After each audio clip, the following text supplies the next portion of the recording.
Well, greetings, Titans. Just on my way back from a filming session, and just been looking through the news items, and there's an awful lot happening at the moment, and it's something I said a long time ago that is coming to fruition. So, welcome, I'm Dave. This is Dave Takes It On. We're looking at legacy auto.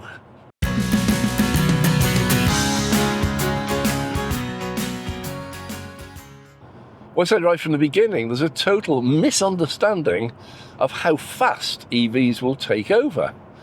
And if you look at the total manufacturing capacity of the whole world right now, and this is some 10, 15 years after EVs first came in, we're still in the tens of millions. And yet there's billions of cars out there. Means that these aren't going to take over tomorrow.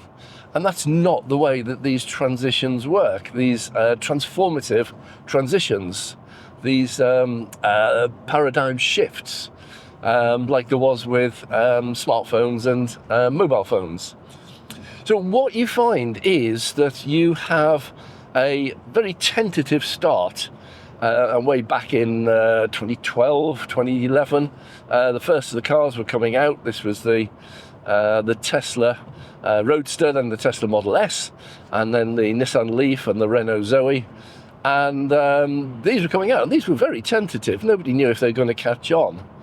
So they tried it, and because they were reasonable cars, and because they were reasonably priced, and because Tesla went the extreme and produced them faster than a Lamborghini, then these cars actually took off. And even today, now, if you look at the something like the Peugeot 3008 EV, and that one is 210 horsepower, 157 kilowatts, and that's quite a powerful car for a family saloon. If you look at the petrol versions, they're nothing like 210 horsepower. So these are powerful cars, and they are very attractive to some people. There's also some tax incentives, particularly Motability, particularly with salary sacrifice schemes as well, which make it really attractive to get yourself your first EV. So they are taking off, and they are doing rather well. The industry could have failed. There was no guarantee in 2010, 2011 that it was going to succeed, although some of the early cars were really rather nice. So that's what it is. But even today, if you look at Tesla, they are producing just a handful of millions of cars a year. If you look at all the Chinese companies, again, tens of millions a year. There's not 100 million cars, 200 million cars, EVs, being produced at the moment. And even if they were doing that, that's a tiny drop in the ocean compared to the several billion cars that are existing petrol and diesel cars. So EVs are not going to take off tomorrow, not a chance. What is really interesting, though, is the drop-off in sales of the old technology, which is the ICE cars. And there's a correlation between the two. As EV sales take off and start growing on this S-curve, they start growing, there has to be a corresponding drop, an S drop, for legacy auto, because these aren't brand new people just buying cars for the first time. These are people who previously would have a petrol or a diesel car, and they've now chosen to buy an EV. For whatever reason, doesn't matter whether it's right or wrong, but for whatever reason, they've chosen to buy an EV. So for every one person who chooses an EV, that's probably at least one sale that the legacy auto have just lost. And with EVs currently taking up about 20% of the market around the world, some are better than others. Obviously, you've got Norway, which is virtually 100%, but most of them now are hovering around the 20%. And that means that 20% of the old legacy auto, the ICE industry, has just disappeared. And so I was saying so many months ago, probably a year ago, that it's not so important how many people buy EVs. What's important is how many people don't buy petrol and diesel cars, and that includes hybrids as well. So the drop-off is now really starting to bite. Now, we've just seen massive announcements from Volkswagen. They are shutting down factories. Not one, just they're shutting down factories. And they say they have 2 years to save the company. Now, this is not EV fans, Tesla fanboys and everything else saying that Volkswagen is going to shut down. This is Oliver Bloom, the CEO of VW, and he is saying that they've got 2 years to save the company. And that's now a serious thing. We've recently had also Jim Farley, and he said that they are in a lot of trouble because they can't afford to do what they're doing. Now, let me just explain what they're doing. All countries now, all governments have a minimum standard. This is to try and cut pollution. Nothing to do with forcing people into EVs. This is just some countries have had enough of polluting the air and killing their citizens, which is their primary role. So they are being targeted, and as years go by, leading up to 2035 or 2030, if they change it, the emission standards get tighter and tighter and tighter. And there was a big article out, and I published all the figures for this, saying that there's only 1 or 2 companies that are likely to hit the target. The rest of them will miss. Now, if you miss your emissions target, if you exceed it, you get a very hefty fine. And it's thousands of pounds or dollars per car. So that wipes out any profit that these companies are actually making. It's just gone. There's nothing left. So the legacy cars that they're making, the ICE cars, are now being turned out of the factory at zero profit. They're just not making any money on it. But it gets worse, because if you don't want to pay the fines, then what you can do is you can buy carbon credits from a company which is much more green.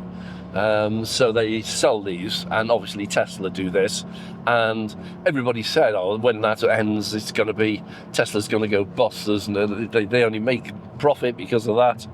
Well, Jim Farley was on an interview recently, I think it was CNN, and he said, yeah, we're going to be buying these carbon credits off Tesla for a long time.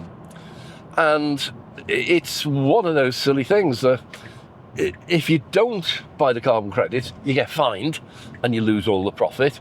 If you do buy the carbon credits, you don't get fined, but you've lost all your profits. So Jim Farley, give him his due. He's been very frank and open about all this, and he's actually been, I think, really decent about it. He tells it as it is. But he's saying that they have a big problem in that they're not making any money. And in a bid to try and earn more money, they're moving their cars up the premium market end. But in order to try and make more profit on a shrinking market, is down 20%, they have to cut their costs. And when you cut your costs, they're already pretty close to the bone. But when you cut your costs still further, quality begins to suffer. So if you're not paying your workers, they don't turn in a really good quality job. If you're buying parts off a supplier and you pressure them into dropping their price, they have to cut corners, and they will produce, in theory, an inferior product. And that in its turn will mean that in a year or 5 years' time, a lot of the cars they're making now will just start falling apart. We've had so many factory recalls from cars, it's just unbelievable. Every day, every week, there's someone. Toyota had some, Mazda had some, Citroen's had some. There's a load of cars that are already suffering from the lower standards that they're making the cars to. So they've gone down this route where we've got to keep the price up, we've got to get the profit margin up, so we're going to just keep on bumping the price up until we make a profit, and then we'll be all right. Only the trouble is that Sorry, just didn't go into auto steer. And the trouble is that the market is still shrinking. It's not staying at 20% reduction. That 20% is going to be 25 or 30% this year, and 30 or 35% next year, 40%, and it will keep on going like that. Now, if you put on top of that the legacy auto, this is Volkswagen, Stellantis, Ford, General Motors, they no longer can sell cars into China. First of all, China now has just given up petrol and diesel. That's it. There's so many incentives for people to buy EVs that nobody in their right mind is any longer buying petrol. And they've made it really, really difficult. Over there, you can buy your car, that's not a problem, but in order to register it, you have to get a license to put it on the road. And the cost of the license for petrol cars has just been rocketing upwards, and they're really scarce. It's like rocking horse droppings. You just can't get them. You can't find them. So they are finding that even if they sell a car, they can't put it on the road. And instead, the Chinese government is making it financially viable for every Chinese citizen to buy an EV, and they're making it financially viable for every EV company to make an EV, and to make it financially viable for battery companies to make batteries for EVs. So China now has just closed its doors to European cars, and this was their mainstay from just 10 years ago. The premium cars, your Mercedes, your BMWs, your Audis. This is what people in China wanted. They were seen as a status symbol. Oh, I've got a Western car and it's got this, that and the other, hand-stitched seats and what have you. But now they've decided that, well, yeah, okay, they've still got the hand-stitched seats, but the technology is just an absolute joke. You know, they're making cars from 2 decades ago. The inside of cars, the inside of ICE cars has not changed that much in the last 20 years. They come out with these brand new engines, this one's 7% more efficient, etc. In actual fact, you don't notice any difference on the road, and they're just scrabbling around trying to find things. And then they start doing things like packing in 16 speakers and a Bang & Olufsen stereo. And then charging £5,000 for a technology package, which includes a very basic adaptive cruise control and possibly a automatic lane keeping system, and that's it. So they are just out of date.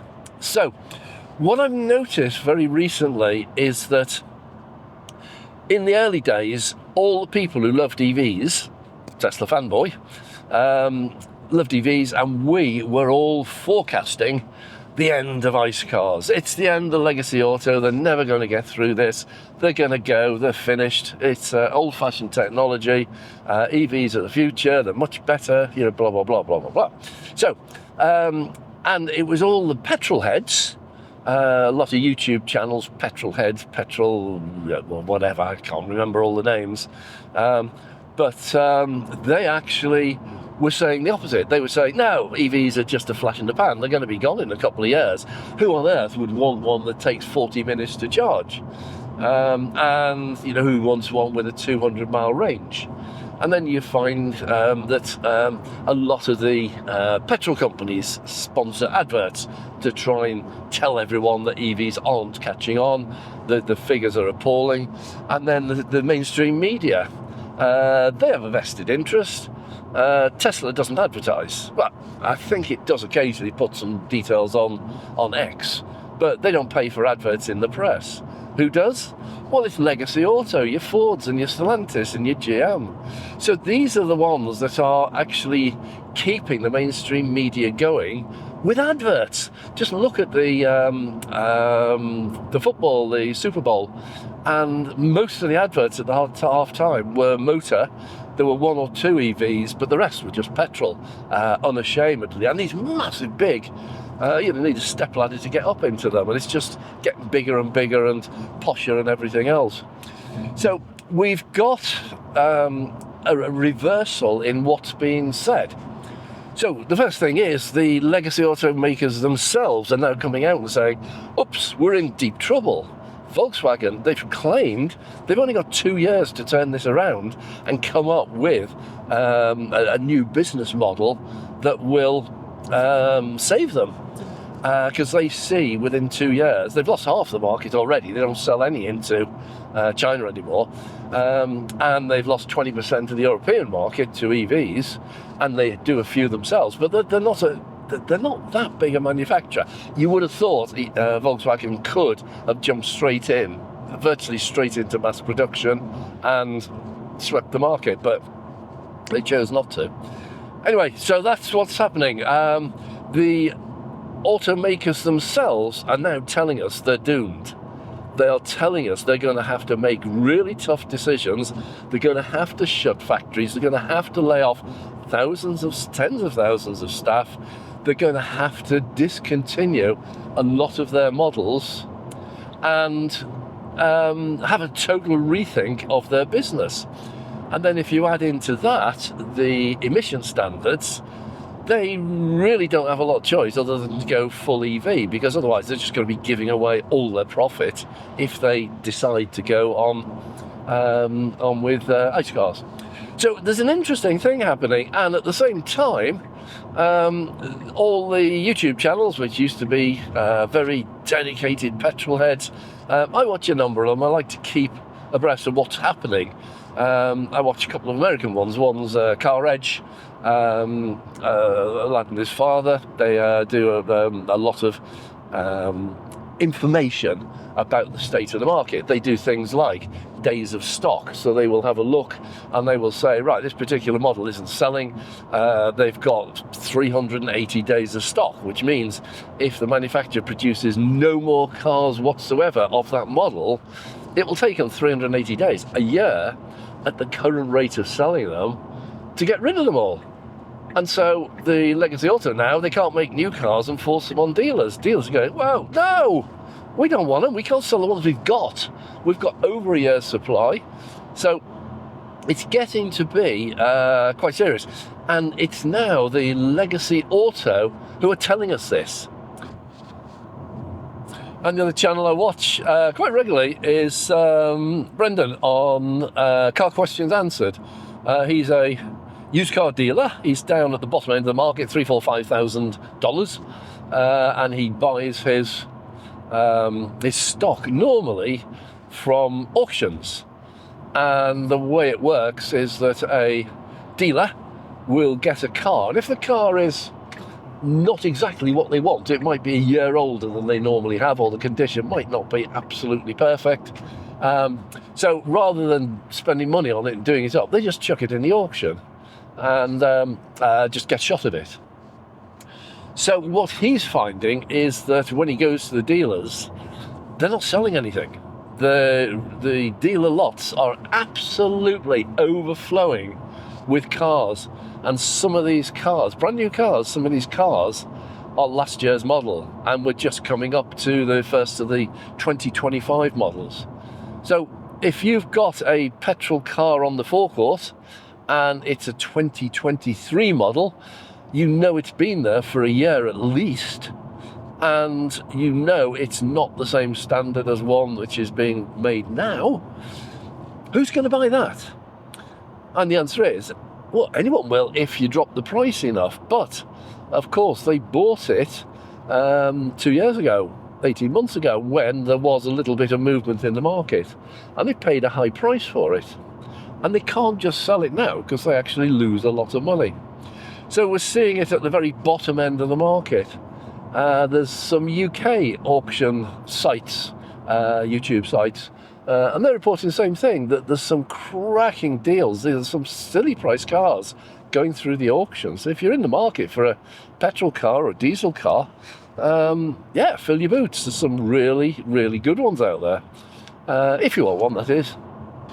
And at the same time, hopefully people like me, Fully Charged and many others, are starting to say, you know, it's going well. It's not as well as everyone hoped, but they were unrealistic expectations. but it's going very well. There are some really nice cars which people love, and they are proving very popular. Now, okay, it probably is some of the benefits, like the benefit in kind, salary sacrifice, leasing, and the 0% interest, which is making them really attractive. But it doesn't matter. These have always been about. It's Legacy Auto as well. They've been selling 0% finance for decades. It's not new. They've been offering, get an upgrade, and we'll throw in some, I don't know, some sports wheels or something. So all automakers have done incentives to try and keep things moving. And what's happening now is the top market for EVs is pretty much static. It's not shrinking. A couple of countries it's going back, but most countries it is actually still growing. But it's not growing at the rate it needs to for it to absolutely take over and just swamp everything. And the reason for that is that we still have a situation where the average price of the average EV is between 30 and 40,000. There's very, very little down below 30,000 and almost nothing below 20,000. Yeah, I know we've got a couple of, we've got Dash's Spring and the Citroen C3, but they're basically not available at the moment. It's difficult to go in somewhere and buy them. And then you've got an awful lot of Legacy Auto cars, things like Stellantis, like your Citroens and your Peugeot, and others, and they are heavily discounting them. And that's, again, I've been saying this for a long time. They're discounting them because they launched them at an absolutely ridiculous price. And I always mention the Vauxhall Corsa. Vauxhall Corsa, it's a tiny little car. The petrol one's about 16 grand. And they launched the EV, the electric Corsa, and the starting price was something like £29,000. It is, best part of twice the price of the petrol version of it. And what that does is it just means people don't buy them. And then they end up going to the auctions, they end up going to Auto Trader, and you can now get some really good deals. I had some viewers telling me that there are some really nice deals. You can get an MG4, brand new. These are just last year's model, they just haven't sold. MG4, long range, and it's £21,000 new. That is getting much closer to where we want to be. Because at that price, they are very close to price parity with the petrol, diesel and hybrid versions. So we've got a situation where Legacy Auto is really starting to struggle. These Vauxhall Corsas and things like that, they're just being dumped at the moment to try and get some money coming in. But you can pretty much guarantee they're not going to come back with anything sensible. They're not going to come out with a list price for a Corsa of 17 or 18,000. They're not going to do it. And the reason is that will cut into the petrol market, their existing market, because if you make them to be an equal price, you can buy a petrol version or an electric version at exactly the same price. There's an awful lot more people will buy them. So that's what's happening. And so what's important to me is no longer is it us EV lovers or Tesla lovers or whatever you want to call us. It's not us saying that Legacy Auto is doomed. It's now Legacy Auto themselves. And also some of the YouTube channels, Jeff Buys Cars, Petrolheads, a load of them out there. And what they're reporting is the price of petrol cars is crashing.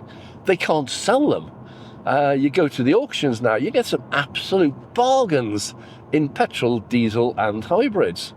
And these YouTube channels are now starting to say, we've got a worrying trend. Now, they'll come up with a a solution to it, an easy solution. Yeah, if they do this, sales will pick up again, everything else. We need the Bank of England to drop the interest rate. We need this, that and the other. We need government incentives to support the motor industry. We need subsidies and grants for the motor industry.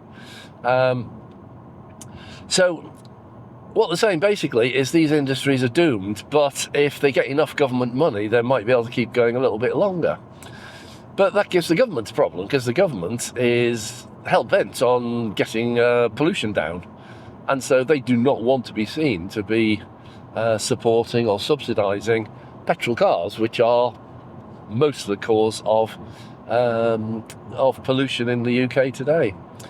So we're starting to see a real acceleration in the collapse of the legacy auto ICE industry. You've got one further thing which a lot of people don't take into consideration. I've got a neighbour. She doesn't do an awful lot of mileage. She decided to buy a hybrid, and she bought a nice BMW. Very nice car. I got nothing against it. She bought it because it's the latest thing. It's the new technology. It's supposed to be more economical. Everything else. She's had it now about 6 months. She's never charged it. This is a plug-in hybrid, right? You can't charge them out on the road. You might get a little bit from regen braking on some models, but they have to be plugged in. She hasn't got an external socket or a wall charger. I've offered mine, and she'll probably do it one day. But what you're finding is that people who have hybrids, they've chosen the hybrids because they were a bit uncertain as to whether the 200-mile range of a typical EV would be enough for them.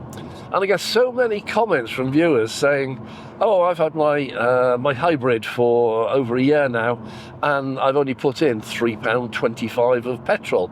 I charge it up every night, and it's only on really long runs where I actually have to, and I don't do very many of those. And all of a sudden, they're starting to see the light. Well, if you've only put £3.25 worth of petrol in the last year, why have you got a petrol engine? For 90% of people, you could happily run an EV, even on 200-mile range. So a lot of those are going to be coming into the market, and they're going to be saying, well, I don't really want a hybrid anymore because I'm still polluting. I like the EVs. I use the battery bit of it an awful lot. So this time I think I'll go full EV, BEV.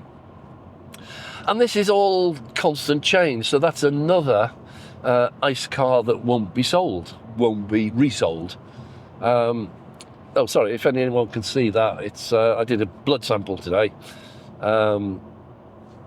I haven't taken this off yet. Anyway, so what we are seeing is the legacy auto industry is collapsing. The EV industry is growing, and it's growing substantially, not at the fastest rate everybody wanted it to, or thought it would, or hoped it would, but it is growing at a rather nice rate. And the legacy auto now are the ones who are shouting, we can't go on like this. We need help. We need to do something different. We need whatever it is, subsidies, grants. If they are now starting to say, look, we can't go on like this, Volkswagen, we've got 2 years to turn it around, or we're out of business. And then just today, I've not read the article yet, I did see it just on my mobile phone. I hate reading articles on the mobile phone because it's tiny print. But Toyota's saying the same thing. They're one of the few companies this year who are likely to hit their emissions targets. And that's because they've got all these tiny little petrol cars. They've got the Igo and the... what else have they got? Anyway, they've got lots of little petrol cars, which are really quite efficient, and they are very low emission. But your other legacy, they're going for the bigger models. Ford's definitely going for the big pickups and the big luxury cars like the Mustangs, and the going up the range. So this is getting really quite interesting. So one of the things, there's someone who's a petrol head, runs a YouTube channel, and they're saying that they're not sure anymore that Volkswagen will be in business in 2 years' time. And so the important thing here is not how many EVs are being sold, it's how many ICE cars are not being sold. Because as the sales of ICE cars drop, then they become uneconomical. Now, if you are you've got a factory and it's designed to produce 1,000 cars a day, and you're producing 800-900 cars a day, that's working pretty efficiently, and that's keeping the costs down. If you lose half your sales and you are then running the same factory and it's only producing 300, 400, 500 cars a day, it's effectively doubling the price of each car, the factory element of it, the labour element of it. And so the profit they make reduces. And so it's all heading towards this. Sales are falling, prices are falling, everything's going downhill, the profit's gone, everything's gone, and there's absolutely no way around it. The only answer is for them to swallow their pride one day and just say, right, okay, we can't carry on like this. If we just carry on, then the company's going to go bust. So let's go a bit radical, let's just go all in on EVs. And someone like Ford, they've got the money, they've got the financeability, and they made a lot of their money on the Ford Fiestas, the Ford Ka, the Ford Escorts, the Pumas. These are small cars in the 15, 20, 25,000 pound range. And yet when you look at EVs, they're 40,000 pound plus. Just crazy. So they're going to start saying we need to change, and it's a big change, and the answer is no longer in ICE cars, it's no longer in hybrids.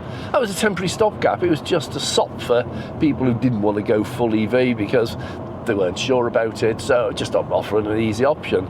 That'll come back to bite them, because people are going to be saying, actually, I've never used the petrol engine, so next time I buy a car, I'll get a full BEV. And also you've got the rise now in leasing. Now leasing, you've got salary sacrifice, things like that, and there's work schemes out there. But for the ordinary person, if you have a look at some of the leasing deals, there was one just the other day. It was the what used to be called the Aura Funky Cat. And this is a really nice car. It's about £35,000 retail price, but that was available on a lease. This is a private lease. Anyone can apply for this. And it was, I think it was £600 down. That's 3 months of repayments. And it was £200 a month for a 2-year lease. No, you can't buy a new car for £200 a month. I bought my last second-hand one before I bought this, my Citroën C4 Picasso. That was £250 a month, and that was a used car.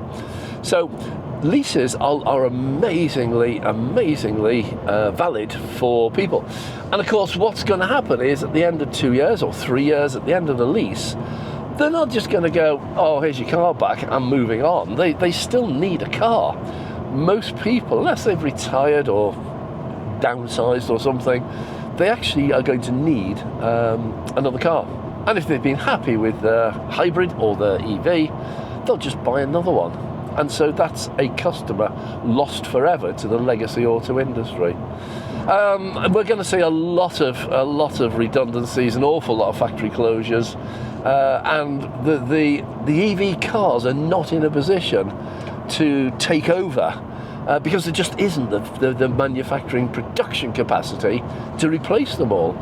I have a feeling that there's way more people who are thinking of having an EV if they had got one the right price, but they won't buy one because they can't get one. If you look at something like the Citroën EC3, you can't get them. And there's something like a couple of hundred coming through to the UK. They're not readily available. So there's a big shake-up on the way, and it's really interesting that the people who used to say that EVs are a passing fad, and now saying that EVs are likely to take over, and it's the death of ICE cars. So if you do have a channel which is dedicated to ICE cars or hybrids or dinosaurs, then you might want to look at trying to ease your way into a different genre. Anyway, that's it for now.